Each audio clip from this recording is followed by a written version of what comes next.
Hey guys, welcome to part 3. So, this was far into my journey at this hospital, Pembridge. This was towards the end. And basically, I was self-harming every day and every night. I wouldn't stop. I was doing it continuously. I was self-harming mostly during the day, and mostly during the night. And my favourite staff member, P, was on in the night shift this point. One of my mates went missing the one day because they just left. They absconded on their cigarette break. And I would not go to bed, neither would my mate on the ward who begins with S. S would not go to bed either. So we would just lay there in the hallway. She fell asleep in the hallway. I was there drawing under my blanket. And the staff members were just watching me. And they were like, seriously still up? Wow. And P kept talking to me. He was like, shh, don't you want to go to bed? I was like, I want to make sure my mate's safe. And then about 5 o'clock in the morning, I was about to doze off, I think. I was getting really tired. And P came over and said that they found my mate who begins with C. They found C. And basically, they took C into the extra care unit, aka ECA. I went to bed, my mate went to bed, because they woke her up too. S went to bed, I went to bed, and that was it. We both went to sleep. And then they woke us up. And then I wouldn't get up all day. I would just lay there in bed for ages. They were like, don't you want to go down? Like, we need to go down. They were trying to bribe me into going down. And they were like, you can come back when you want. That's such a lie. And I just went down, started self-harming, started sleeping in the corridors after that. I was bleeding on my wrist, and I was trying to sleep in the hallway on the floor, the cold floor. And then another day, I had fag leave, and I decided to waste an opportunity to be trusted. And on my fag leave, I decided this was it. No, I got story time before that, actually. I went home on leave, and I got a load of pills out of my parents' drawer, because I would spend a lot of time in my parents' room back then. And I got loads of pills out their drawer whilst I was on leave, and I took that in one of my pockets that the staff didn't search. And basically I got back to the ward that evening, and at about 8 o'clock in the evening I decided to get some cups of water and start taking these pills, and I was like, you know, just downing them. And all of a sudden everything started getting blurry and fizzy like that, and I was shaking a bit. And I was walking around, my mate C comes up to me and goes, are you alright? Like, are you okay? What has happened? And I just turn around, I go to C, and I say, I've just took an overdose. And they were like, where? On the ward. They were like, I'm gonna tell someone. I was like, no, don't. And they just turned around and went to go tell someone, and they told the staff they had just come on shift. And I went up to the top of the corridor, not my corridor, their main corridor, towards the bedrooms. And I just collapsed onto the floor. And I was just about to close my eyes. And then P comes over, because this is when P was on night shift.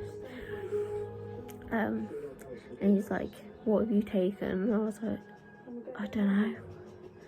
And I was a bit slurry on words, probably. I assume that. And then he was like, we're gonna have to take you to a hospital. I was like, okay.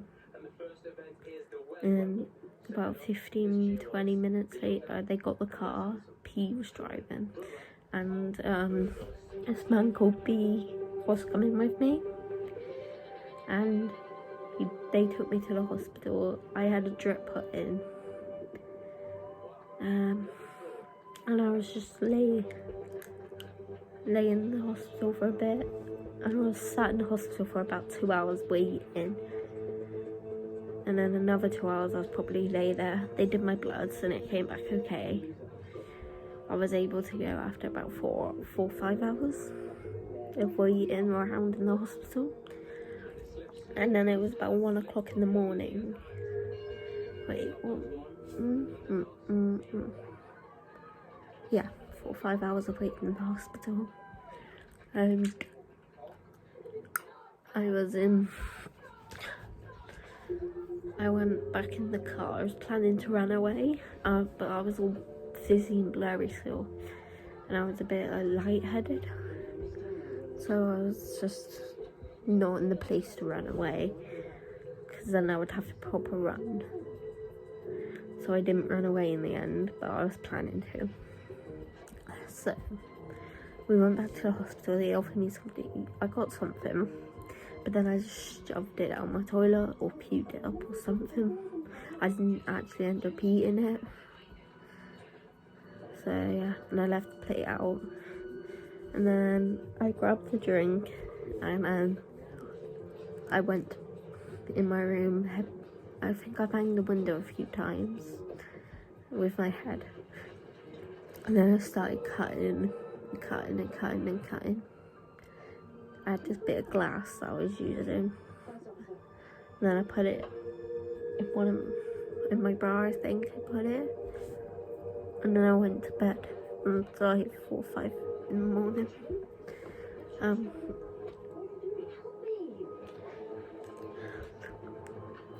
And then the next day, which is the story I was trying to tell before, but I didn't. I went out for a fag. I was so shaky. I was like, and dizzy. I was still so dizzy, but I was like, had my first fag like that. Second fag, I made out I was okay, so they would allow me to go have it. I walked down the road shaking a bit. Not that bad, but still shaking and a bit dizzy. And then I went down into the woods, and I was only meant to come 15 minutes. Like, I wasn't actually going to do it. But then I did it because my mind was made up. I was like, I'm gonna run away. And so I went into these woods where I knew they wouldn't look. I walked through these woods a lot. I took my joggers off and had my jeans out so they wouldn't notice me. So they didn't know it was me, like the police looking for me, because I knew the police were looking for me. I didn't have my phone on me at the time. This is when I was without my phone.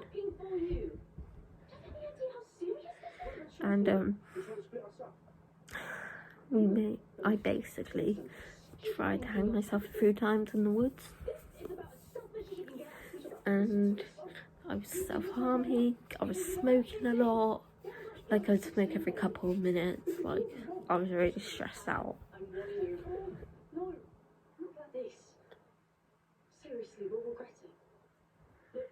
And yeah, I was just lecturing. I was trying to hang myself from a tree. It fell. I fell with the tree branch, literally, because I couldn't find a big enough branch.